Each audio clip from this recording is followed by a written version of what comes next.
ഇന്ന് നമ്മൾ ഗോതമ്പ് പൊടിയും തക്കാളിയും കൊണ്ട് വളരെ ഈസി ആയിട്ട് ചെയ്യാവുന്ന ഒരു ബ്രേക്ക്ഫാസ്റ്റ് റെസിപ്പിയാണ് കേട്ടോ ചെയ്യുന്നത്. മടി പിടിച്ച ദിവസങ്ങളിലൊക്കെ നമുക്ക് ഉണ്ടാക്കിയെടുക്കാവുന്ന ഒരു ബ്രേക്ക്ഫാസ്റ്റാണ്. എന്നാൽ നല്ല ടേസ്റ്റുമാണ് കേട്ടോ. കറിയൊന്നും ഇല്ലാതെ തന്നെ നമുക്കിത് കഴിക്കാം. അപ്പോൾ നമുക്ക് എങ്ങനെയാണ് ഇത് ഉണ്ടാക്കുന്നതെന്നുള്ളത് നോക്കാം. വീഡിയോ കണ്ട് ഇഷ്ടപ്പെടുകയാണെങ്കിൽ ഒന്ന് ലൈക്ക് ചെയ്യാനും പിന്നെ ഇതുപോലുള്ള നല്ല നല്ല റെസിപ്പികൾക്കായിട്ട് നമ്മുടെ ചാനലൊന്ന് സബ്സ്ക്രൈബ് ചെയ്യാനും മറക്കരുത് കേട്ടോ.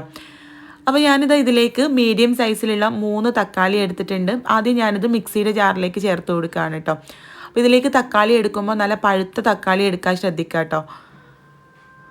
മീഡിയം സൈസിലുള്ള 3 തക്കാളിയാണ് എടുത്തിട്ടുള്ളത്. അത് കട്ട് ചെയ്തിട്ട് ഇതാ മിക്സിയുടെ ജാറിലേക്ക് ചേർത്തിട്ടുണ്ട്. ഇനി ചെറിയൊരു കഷ്ണം ഇഞ്ചിയും ഒരു വലിയ അല്ലി വെളുത്തുള്ളിയാണ് കേട്ടോ ചേർത്തിട്ടുള്ളത്. ഇതിന് പകരം 3 ചെറിയ അല്ലി വെളുത്തുള്ളി ചേർക്കാം. 1 ടീസ്പൂൺ കശ്മീരി മുളക് പൊടി കൂടെ ചേർത്തിട്ട് നമുക്കിതെല്ലാം കൂടെ നല്ലപോലെ ഒന്ന് അരച്ചെടുക്കാം. വലിയ വലിയ കട്ടകളൊന്നും ഇല്ലാത്ത രീതിയിൽ അരച്ചെടുക്കാം കേട്ടോ. എന്നിട്ട് ഇതൊരു ബൗളിലേക്ക് മാറ്റാം. ഇനി ഇതിലേക്ക് 1/2 കപ്പ് ഗോതമ്പ് പൊടി ചേർത്ത് കൊടുക്കാം. നമ്മൾ ഗോതമ്പ് പൊടി എത്രയാണോ എടുക്കുന്നത് അതിൻ്റെ പകുതി അരിപ്പൊടി കൂടെ ചേർക്കണം കേട്ടോ. വെറും ഗോതമ്പ് പൊടി മാത്രം എടുക്കുകയാണെങ്കിൽ നമ്മുടെ ഈ ഒരു ദോശ ഒട്ടിപ്പിടിക്കാനുള്ള ചാൻസ് ഉണ്ട്. അപ്പോൾ പകുതി അരിപ്പൊടി കൂടെ ഇട്ടിട്ടുണ്ട്. പിന്നെ ഇതിലേക്ക് ഇതാ കുറച്ച് മല്ലിയില ചേർത്തിട്ടുണ്ട്. ഉപ്പ് ചേർത്തത് കട്ടായി പോയതാണ് കേട്ടോ. ഈ ഒരു സമയത്ത് ഞാൻ ഇതിലേക്ക് ആവശ്യത്തിനുള്ള ഉപ്പും കൂടെ ചേർത്തിട്ടുണ്ടായിരുന്നു. ഇനി കുറേശ്ശെ വെള്ളം ഒഴിച്ചിട്ട് നമുക്കിത് നല്ല പോലെ ഒന്ന് ഇളക്കിയെടുക്കാം. നിങ്ങൾക്ക് വേണമെങ്കിൽ ഇനി സവാളയൊക്കെ വേണമെങ്കിൽ കട്ട് ചെയ്ത് ചേർക്കാം. ഞാനിപ്പോൾ അതൊന്നും ചേർക്കുന്നില്ല കേട്ടോ. പിന്നെ കറിവേപ്പിലയൊക്കെ വേണമെങ്കിൽ ചേർത്ത് കൊടുക്കാം. അപ്പോൾ നമുക്കിതാ ഇതുപോലെ നമ്മൾ പച്ചരി ദോശയൊക്കെ ഉണ്ടാക്കൂലേ അതുപോലുള്ള ലൂസായിട്ടുള്ള ബാറ്ററാണ് കേട്ടോ വേണ്ടത്. അപ്പോൾ ഇനി ഇത് ഒരു നോൺ സ്റ്റിക്കിൻ്റെ പാനിൽ കുറച്ച് എണ്ണ ഒന്ന് ചൂടാക്കിയിട്ട് വെളിച്ചെണ്ണയാണ് കേട്ടോ ചൂടാക്കിയിട്ട് ഇതാ ഇതുപോലെ ഒഴിച്ചിട്ട് ചുട്ടെടുക്കുകയാണ്. മലപ്പുറം ഭാഗത്തൊക്കെ പച്ചരി ദോശ നീർദോശയൊക്കെ ഉണ്ടാക്കൂലേ ആ ഒരു രീതിയിലാണ് കേട്ടോ നമ്മളിത് ചുട്ടെടുക്കുന്നത്.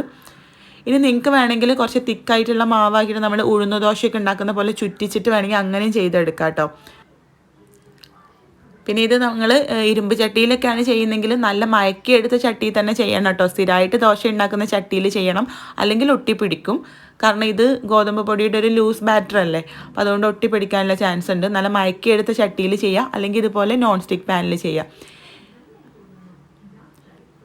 പിന്നെ കട്ടിയിലുള്ള മാവാണെങ്കിൽ അങ്ങനെ ഒട്ടിപ്പിടിക്കുന്ന പ്രശ്നമൊന്നും ഉണ്ടാവില്ല കേട്ടോ. ഇതാ ഇതുപോലെ നമുക്ക് ഓരോന്നും ചെയ്തെടുക്കാം.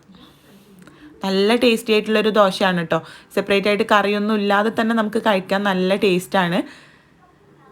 പിന്നെ നിങ്ങൾക്ക് കുറച്ചൊരു എരിവൊക്കെ വേണമെങ്കിൽ കുറച്ച് ഒരു 2 പച്ചമുളകും കൂടെ വേണമെങ്കിൽ ചേർക്കാം കേട്ടോ കട്ട് ചെയ്തിട്ട്. നമ്മൾ ഓൾറെഡി മുളക് പൊടി ചേർത്തിട്ടുണ്ട്. അപ്പോൾ ഇതാ നമ്മുടെ ഈ ഒരു ദോശ ഇവിടെ റെഡി ആയിട്ടുണ്ട്. തേങ്ങാ ചട്നി കൂടെ ഉണ്ടെങ്കിൽ പൊളിക്കും, അതില്ലാതെ തന്നെ അടിപൊളിയാണ് കേട്ടോ. അപ്പോൾ നിങ്ങൾ ഒരു തവണയെങ്കിലും ഉണ്ടാക്കി നോക്കണം, നിങ്ങൾക്ക് നല്ല പോലെ ഇഷ്ടമാവും. അപ്പോൾ ട്രൈ ചെയ്ത് നോക്കുന്ന സമയത്ത് ഫീഡ്ബാക്ക് അറിയിക്കുക. കൂടുതൽ വീഡിയോസിനായിട്ട് നമ്മുടെ ചാനലൊന്ന് സബ്സ്ക്രൈബ് ചെയ്യുക. അപ്പോൾ നമുക്ക് അടുത്ത നല്ലൊരു വീഡിയോ ആയിട്ട് കാണാം. താങ്ക്